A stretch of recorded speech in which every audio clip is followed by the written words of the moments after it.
A gift that keeps on giving.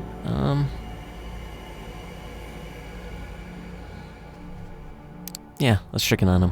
You make your way through the now familiar rusty maze of the grain terminal and up to the stairs to D'Angelo's office. This time, however, you find the room firmly locked. There's no pin to the door. Rip it off and scan the crooked lettering. There's been another one at the scene now. Come to Bedstuy, corner of Pulaski and Garvey, ASAP. Looks like D'Angelo could use your help. Better get going. As you approach the address, D'Angelo gave you a squad car. Wait, what? As you approach the address, D'Angelo gave you a squad car pass by you, sirens blaring. Following it, you make a turn from DeKalb Avenue onto Pulaski Street. Sure enough, the street is awash with red light and the 4 or so police cars parked on the nearest corner. Next to an ambulance, confirm that you're in the right place. You move closer to what appears to be New York's finest convention. Looking around in the hopes of spotting a familiar, if not altogether pleasant face. No such luck. True to his Nosferatu lineage, D'Angelo is nowhere to be seen. You stop on the sidewalk across the street, trying not to draw attention to yourself. All of a sudden, one of the cops standing by the entrance to the building looks straight at you. He does a double take and you instinctively look away. Bad move, you think to yourself, as you notice him making his way toward you.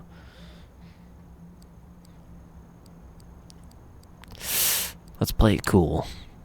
Not allowing panic to set in, you stand your ground, doing your best ordinary citizen impression. Cop waddles across the street towards you, a sense of authority putting that extra spring in his step. You try to remain calm, even as he puts his hand on his holster. Shit, you can't help but mouth the word. This is about to get messy. Suddenly he stops, as if instinctively realizing that he was just inches away from a grisly demise.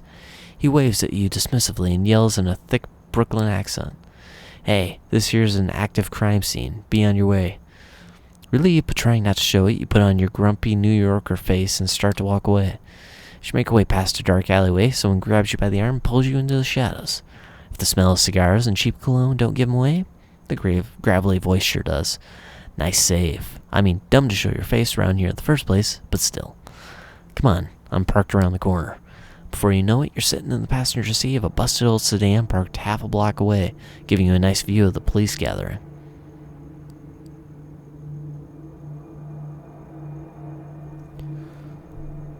It's a police gathering. Why would you try to feed this group?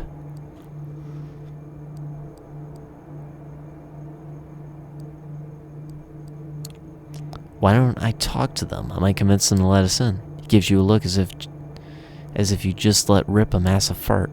Right. Look, kid, it's not that I don't trust you, but how about we give that raw animal magnetism of yours a dry run, huh? Pretend I'm one of the cops guarding the entrance. Convince me to let you in.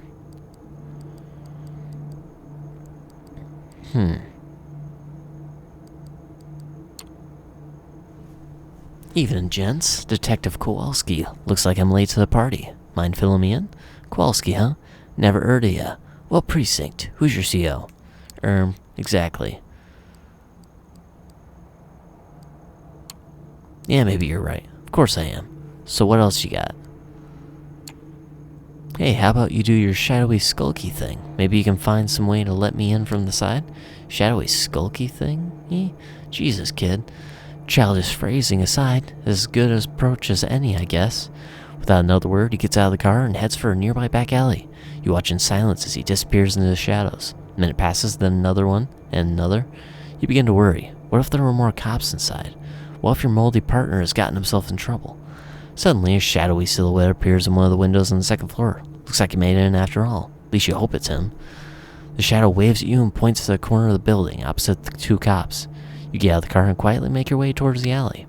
Sure enough, you find that fire escape ladder has been conveniently dropped for you. Good work, D, you mumble to yourself as you climb to the second floor. Finding the crime scene proves easy enough, and you just follow the yellow police tape, and before you know it, you're standing in the middle of what used to be someone's living room. The place has been completely trashed, knocked over, furniture, shattered glass, the works. Looking around, you notice a sign scribbled on a nearby wall. It reads, "His gift, our fate." You're no expert in typography, but the crooked letters look familiar to the ones you saw back in Red Hook. Sure enough, there's very little in terms of blood, save for the occasional stain that's bound to end up on the carpet once you toss someone through a glass coffee table. D'Angelo leans against the doorway. He seems lost in his thoughts. sucking a cigar compulsively and mumbling to himself. You lean over a bit, trying not to make it obvious that you're listening in. You manage to catch the last few lines of his monologue. The night's been kind to them so far, but the questions keep piling on, and now they found themselves amidst the wreckage of another life. It was up to them to sift through the debris and come up with a neat little pile of answers. Suddenly, he tenses up as if sensing your eyes upon him. Feel free to chip in, kid. Anything catch your eye?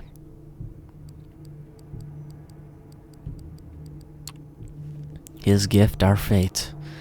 Yeah, there's that. What do you think it means? His gift. Isn't there a theory that Cain was the first vampire? Oh, it's more than a theory. To some, it's a deeply held belief. And yeah, you're right, it's about the gift of Cain, as in vampirism, our fate. Clearly, someone wasn't too happy to receive it. God damn it, I hate where this is going. Which is me being right. About thin blood involvement, I mean. Anyway, looks like we're not getting any more out of this place. No way around it. We gotta see the body.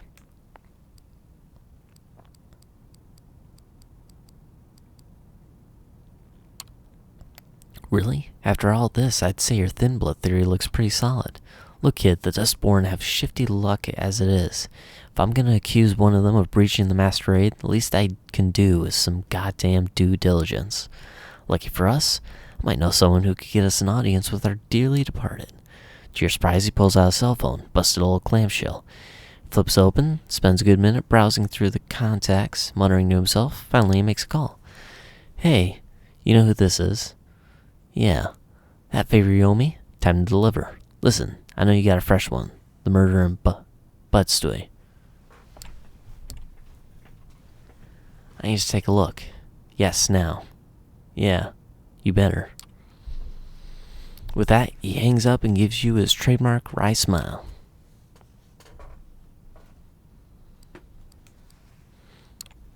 So, are we good? Yeah, we're good. Next stop, Kings County. Kings County, the bleeding heart of Brooklyn. It's beating as hard as ever, with ambulance after ambulance bringing in sick and wounded, New Yorkers to be pumped through the tight arteries of the healthcare system. It's a dangerous place for a kindred to show their face, incessantly crowded and full of people who specialize in noticing all sorts of physical afflictions, especially the sort that make up the very essence of a vampire's existence, for instance, death. Thankfully, your business here tonight keeps you away from the hectic human hive of the ER. Instead, you followed Angelo to a relatively quiet part of the underground parking lot that's closest to your current point of interest, the Kings County Morgue. Having found yourself a convenient and suitably unlit spot near the hospital wall, you wait patiently for D'Angelo's contact to appear. Every now and then, you glance over at the undead gumshoe, as if to make sure his moldy mug isn't showing any signs of worry. It isn't, or at least he's very good at hiding it. Finally, after 30 minutes or so, a lone figure emerges from a side entrance. As the human-shaped shadow walks by, you're quick to recognize him as the EMT you saw back at the murder site. Clearly nervous, the 20-something-year-old redhead can't seem to help but look back and make sure no one is following him. Finally, he stops and lights up a cigarette without even looking in your direction. He takes a puff and exclaims, seemingly to no one in particular, "Room 112, you got 20 minutes. D'Angelo speaks without looking at you. That's our cue. You follow the fanged detective through the same door the EMT walked out of. Luckily, this wing of the hospital seems unusually empty. Still, the confidence in which D'Angelo makes his way through the white and green corridors makes it clear he's been here before. Finally, he stops in front of one of the doors, room 112. That's your stop. The room is small, with only one oversized freezer by. Sure enough, the body of a middle-aged man is splayed out on its steel surface. Even for a dead man, he seems unnaturally pale. Extreme blood loss will do that to you. Try as you might, you can't help but look at the man's face, his features twisted in abject horror. This was not a peaceful death. Looking closely, you notice 2 small puncture wounds on this victim's neck. If ever there was a clear sign of a vampire attack, you've yet to see it. Looking over at D'Angelo, you notice his lips moving in familiar fashion. He's narrating again. Before he can utter an intelligible word, you cut in with a remark.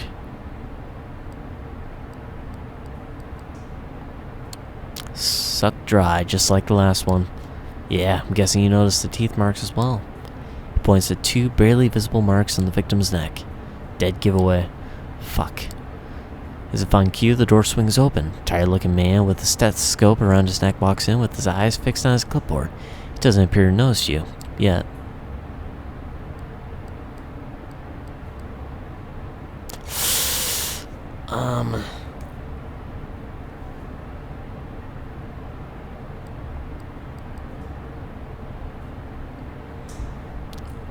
It could be a feeding opportunity, but I don't know, more people could come in.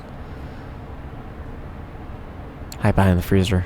Quietly, you pop behind the oversized freezer, hoping D'Angelo follows suit. Pressed against the wall, you tense up, hoping for the best but expecting the worst. The room, however, remains silent. You peer out from behind the freezer to assess the situation. Doctor calmly looks over the victim, jots something down as a clipboard, and walks out. If you could breathe a sigh of relief, you would, so hard. D'Angelo materializes from the shadows, lingering against the wall across from you. He gives you a slight nod. Nice save, kid. My first instinct was to jump him, but hey, whatever works. Now come on, let's get out of here. Time to pay our dear Primogen another visit. Robert Larson's home looks about the same as last time. No added security, no angry dogs prowling the yard. It appears the thin-blood Primogen would rather risk another visit from an old pal D'Angelo than to arouse a suspicion of his family and neighbors. Which is good, considering that's what he's about to get. Sure enough, the light in Larson's study is on. You even catch a glimpse of the man himself shuffling around the room. You look over to D'Angelo, wondering how you're going to get Larson's attention this time. That single word, D'Angelo, walks over to a nearby street lamp and leans against it, making sure he's visible to any and all who happen to look. Looks like time for subtlety is over. It only takes a couple minutes for Larson to take notice. You see him lean against the window and storm out of the room. Mere seconds, he's out in front in D'Angelo's face. Listen to me, you moldy fuck. I've had just about enough of your shit. You want to pester me? Fine, but leave my family out of it. For a moment, D'Angelo just stands there, motionless, allowing Larson to get his frustrations out. Suddenly, he grabs the thin blood by the collar, lifts him off the ground, and smashes his back against the lamppost. Are you finished? Alright, now you listen to me and listen good. You think I'm enjoying this? You think I like to be jerked around?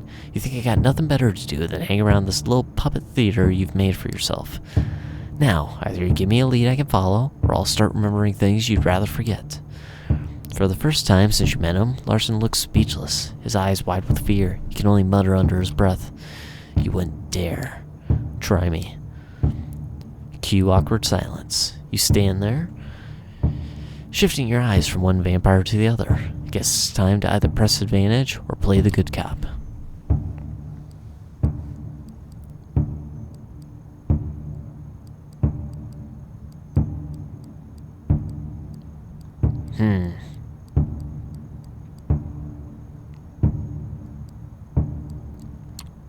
Take it easy, D'Angelo. Let's not make a scene.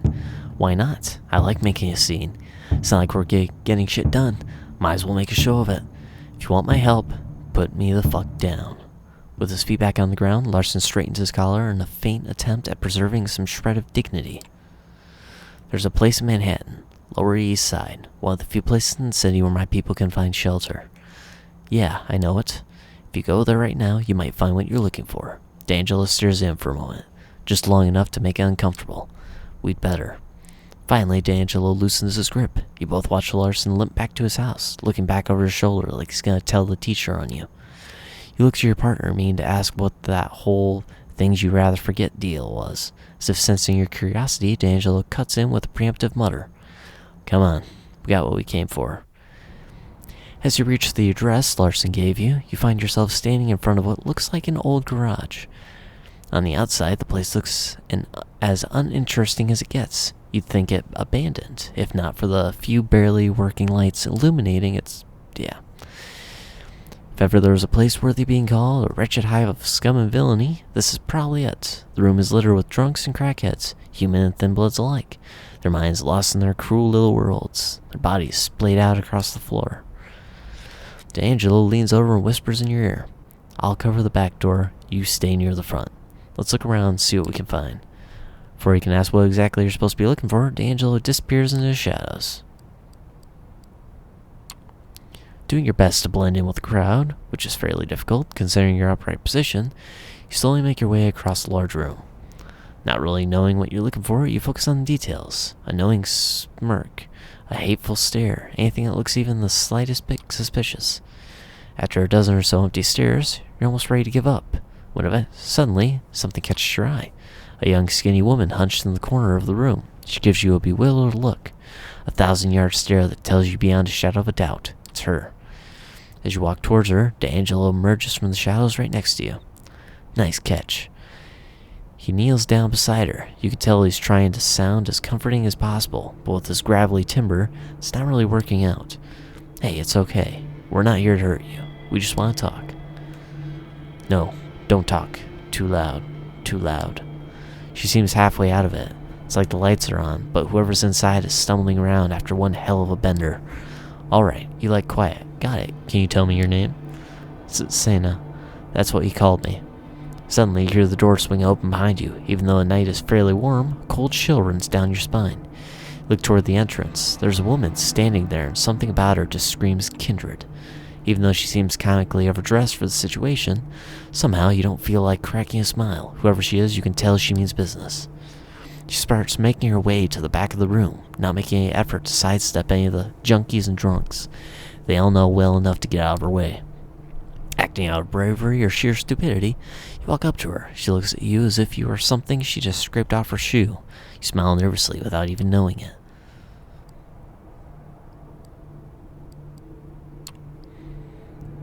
Hello, what's your business here? As soon as you open your mouth, her hand shoots out, grabbing you by the throat. The woman looks at you, tilting her head as if examining a curious species of insect. Suddenly, her eyes shift as she notices something behind you. Her face turns from disgusted curiosity to sheer annoyance. You. Hey, Val. That's my assistant you got there. Do you mind? She rolls her eyes. You feel the grip on your neck loosen. You awkwardly follow your feet. She makes her way towards D'Angelo, pushing you aside like a rag doll. Where is she? You're gonna have to be a bit more specific, darling. Don't play coy, Ginny. Oh, don't play coy, Ginny, the manslayer. I know she's here. A blood hunt has begun. By order of the prince herself, the girl is to meet her final death. Hold your horses, honey. I'm conducting an investigation under the auspices of the sheriff. That counts for something, too. Look, sweetie, I'm not here for some clip measuring contest. You want this to get ugly? Be my guest. Otherwise, I suggest you step aside and let me do my job. By all means. He steps aside in a comically exaggerated fashion. You look at the corner where you last saw Sana, but find no trace of the girl. Well, I'll be. I could swear she was just here. Valerie looks at D'Angelo. She smiles softly, but you can tell she's trying very hard not to rip his head off. You'll regret this. Story of my life. Without another word, she turns on her heel and storms out. D'Angelo waves his hand in your general direction. Come on, kid. Let's get out of this shithole. As you emerge from said shithole, you feel the cool night breeze caress your face. It's soothing and almost makes you forget how shitty the last few hours have been. Almost. Okay, kid.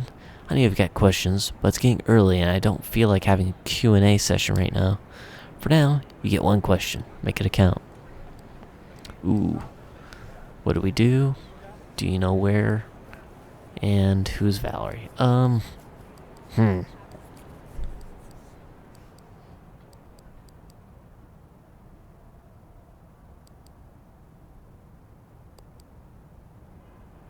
So she's with the Masquerade. With the Camarilla. Our perp's gone and now we're on some psycho chick's shit list. What the hell do we do now? Well, the good news is we know who we're looking for. The bad news, Valerie knows it as well. She's a scourge, kid. Part enforcer, part assassin, all around pain in the ass. We'll be seeing more of her, you can bet on that. Before you ask, yes, we run to each other in the past. No, I don't feel like talking about it. Alright, kid, I don't know about you, but I'm turning in. I'll figure some stuff out and keep looking for her girl. Feel free to swing by the office in a night or two. And with that, he stumbles off into the distance, not even bothering to keep to the shadows. Can't say you blame him. It really has been a rough night.